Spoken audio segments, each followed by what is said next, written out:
Bien sûr, plongeons dans l'évolution complexe du conflit russo-ukrainien, où chaque journée apporte son flot de tensions et de développements inattendus. Le 9 février 2025, la scène s'ouvre sur l'ouest de la ville de Kurashu, où le village de Dekhny devient un point névralgique du conflit. La 150e division russe, bien déterminée, avance avec une intensité mesurée. Le régiment 102, force redoutable, sécurise les routes stratégiques au nord du N1, marquant un tournant significatif avec 500 mètres de territoire basculant en faveur de la Russie. Cependant, cette percée coûte cher, les soldats russes essuyant de lourdes pertes, tandis que des voix suggèrent que contourner le village pourrait offrir un avantage tactique. Pourtant, les dirigeants militaires s'en tiennent à leur approche directe. De l'autre côté de la rivière Vovcher, la situation reste stable entre Andriïev et Konchevchenko, bien que des affrontements persistent.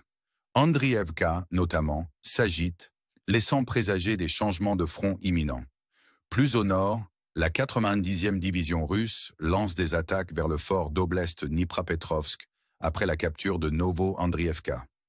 RBNE est désormais dans leur ligne de mire, avec des troupes russes pénétrant la partie sud de ce village, marquant un gain stratégique notable. L'avance russe ici s'étend sur 1,75 km à l'ouest, modifiant la ligne de front. Sribne est presque capturé, ne laissant que 5 villages avant la frontière d'Oblest-Dnipropetrovsk. Sapouidia, Preobragenka, Bordanka, Treuske et Garichov. L'armée russe se prépare à s'emparer de ces zones dans les semaines à venir, annonçant des batailles intenses près de la ville de Pakrovsk. Sur le flanc droit ukrainien, la situation demeure inchangée, tandis que le flanc gauche reste inactif sans nouveau développement.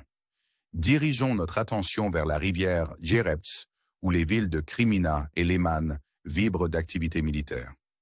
La 144e division russe concentre ses efforts sur le village stratégique de Kodiassy, à l'ouest. Les troupes russes progressent à travers terrains ouverts et forêts, avançant de Anjayura, 25 km dans ces bois. L'infanterie russe établit lentement une position dans les tracts forestiers du nord-ouest, bien que leur présence reste incertaine. L'endroit demeure une zone grise, avec l'infanterie occupant les forêts bordières près de Bilahivka. L'avance russe se poursuit au sud-ouest, sécurisant jusqu'à 750 mètres. Le petit village de Baorivka, avec son paysage désertique, n'est plus sous contrôle ukrainien, tandis que les unités russes cherchent à établir une position et potentiellement attaquer le village de Myrne. Ici, la ligne de front a de nouveau bougé, marquant de nouveaux gains pour les forces russes qui continuent leur assaut à l'ouest de la rivière Cherebs. Leur but ultime semble être l'approche stratégique vers le Lan, situé au sud-ouest. Dans un mouvement surprenant, les soldats ukrainiens rapportent des attaques russes sur Yampolivka, situé de l'autre côté de la rivière Djereps. Apparemment, les unités russes ont pénétré le village avec un soutien motorisé, déclenchant des conflits dans certains bâtiments. L'issue de ces escarmouches reste à voir dans les jours à venir.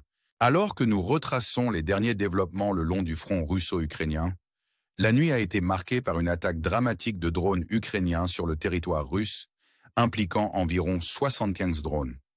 Le ministère russe de la Défense a rapporté l'interception de 70 drones ukrainiens, dont beaucoup visaient les régions de Rostov, Volgorad et Astrakhan. Pourtant, tous les drones n'ont pas été interceptés, et un incident s'est produit dans une raffinerie de pétrole appartenant au groupe Lukoil, dans la région de Volgograd. Cette raffinerie, déjà cible de menaces ukrainiennes, est située dans la partie sud de Volgograd. Des vidéos de témoins ont capturé le moment où un incendie a éclaté sur les lieux, confirmé officiellement par les autorités. Cependant, l'étendue des dégâts reste inconnue. Pendant l'attaque de drones, l'aéroport de Volgograd a été temporairement fermé.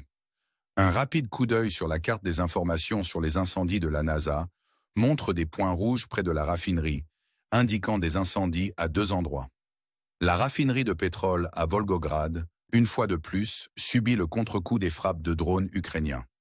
Bien que l'étendue précise des dégâts soit inconnue, des mises à jour sont attendues dans les prochains jours. De plus, les forces ukrainiennes ont réussi à cibler une usine de traitement de gaz naturel dans l'oblast d'Astrakhan.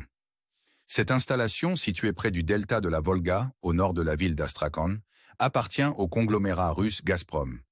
Des témoins ont partagé des vidéos capturant les conséquences de l'attaque, montrant des flammes engloutissant des parties de l'usine. Les autorités locales ont confirmé que l'installation avait été touchée, bien qu'aucune victime n'ait été signalée et qu'il n'y ait pas de menace immédiate pour la population. Des efforts pour éteindre l'incendie étaient en cours, avec des rapports officiels indiquant des dommages à un système de traitement de condensat de gaz. En représailles, les forces armées russes ont lancé leurs propres frappes aériennes contre l'Ukraine, déployant 71 drones d'attaque, y compris les modèles Shahed 136. Malgré les efforts ukrainiens pour intercepter ces drones, en abattant 38 d'entre eux, l'attaque a infligé des dégâts dans plusieurs régions, notamment Sumy, Kharkiv et Cherkassy. Les suites de ces frappes restent enveloppées de mystère, car aucune des deux parties n'a divulgué d'informations détaillées concernant les victimes ou l'étendue des dégâts. Dans un tournant tragique des événements, l'armée de l'air ukrainienne a annoncé la perte d'un pilote de 24 ans, Ivan Bolatov, dont le chasseur Su-27 s'est écrasé sur le territoire ukrainien. La cause de l'accident reste floue, bien que des blogueurs militaires russes affirment qu'il a été abattu par une chaîne de combat Su-35 russe utilisant un missile RR-37 NEM à une distance de 130 km. Ces affirmations n'ont pas encore été vérifiées de manière indépendante. Pendant ce temps, un incident a secoué la capitale russe, Moscou, lorsqu'un engin explosif a détonné dans un complexe résidentiel de luxe, blessant 5 personnes. L'une des victimes est dans un état critique en soins intensifs. Parmi les blessés se trouve Arman Sarkissian, chef de la fédération de boxe de Donetsk. Sarkissian, qui a fondé un bataillon de volontaires nommé Arbat en 2022, a été activement impliqué dans la guerre russo-ukrainienne du côté russe. L'attaque soulève des questions sur les motifs potentiels, avec des spéculations pointant soit vers une implication ukrainienne, soit vers des conflits internes au sein de l'élite russe. Certains blogueurs russes ont fait écho à ces sentiments, suggérant que l'attaque pourrait être le résultat de luttes de pouvoir internes. Sur le front diplomatique, des nouvelles émergent des tables de négociation. Le président américain Donald Trump a récemment commenté les négociations en cours impliquant à la fois des parties russes et ukrainiennes, notant que le processus progresse bien, avec une réunion prévue pour les deux parties plus tard dans la soirée. Trump a souligné des progrès significatifs dans ces discussions et a exprimé sa volonté que les États-Unis échangent une aide militaire contre des métaux rares, car l'Ukraine possède d'importants gisements de ressources précieuses comme le lithium et le titane. Selon un rapport de Reuters, citant 2 sources anonymes, l'Arabie saoudite et les Émirats arabes unis ont été proposés comme lieu de réunion potentiel pour Trump et le président russe Vladimir Poutine. Les deux pays entretiennent des relations relativement favorables avec Trump et Poutine, ce qui en fait des lieux plausibles pour une première rencontre entre les deux dirigeants. De plus, le journal ukrainien New Voice a rapporté que l'envoyé spécial de Trump pour l'Ukraine, Keith Kellogg, devrait se rendre en Ukraine à la mi-février. Cette visite marquera sa première rencontre avec le président ukrainien Volodymyr Zelensky. Selon le journal, Kellogg entrera en Ukraine quelque temps après le 11 février, puis se rendra en Europe pour de nouvelles négociations, participant éventuellement à la conférence de sécurité de Munich. À cette conférence, Trump ainsi que le vice-président J.D. Vance devraient participer. La conférence est prévue du 13 au 16 février, offrant une plateforme pour des discussions clés sur les questions de sécurité internationale. Ces développements présentent un tableau complexe du conflit russo-ukrainien, avec des dimensions militaires et diplomatiques qui se déroulent de concert. Alors que la situation continue d'évoluer, il est crucial de rester informé et engagé. Si vous avez trouvé ce rapport informatif et utile, veuillez envisager de donner un pouce levé, de vous abonner et de partager cette vidéo avec vos amis et connaissances. Votre soutien est inestimable, alors que nous nous efforçons de vous apporter les dernières mises à jour, des lignes de front et au-delà. Restez à l'écoute pour plus de perspectives et d'analyses, et rejoignez-nous à nouveau demain soir pour une nouvelle mise à jour. D'ici là, passez une agréable soirée. Bien sûr. Alors que nous continuons à explorer les implications plus larges du conflit en cours, concentrons-nous sur le paysage géopolitique en évolution et les histoires humaines au cœur de celui-ci. Alors que nous naviguons dans l'intrigue complexe du conflit russo-ukrainien, il est essentiel de reconnaître les implications plus larges que ces événements en cours ont sur la scène mondiale.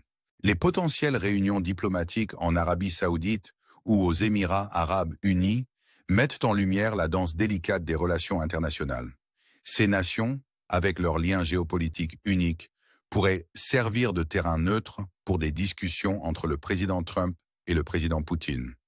De telles rencontres portent en elles la promesse de remodeler les alliances et les stratégies, offrant une voie potentielle vers une résolution au milieu des tensions persistantes.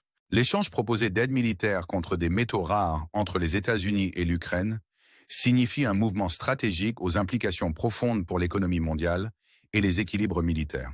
Dans un monde où des ressources comme le lithium et le titane sont cruciales pour les avancées technologiques et les applications militaires, ces négociations soulignent la nature multifacette des conflits modernes.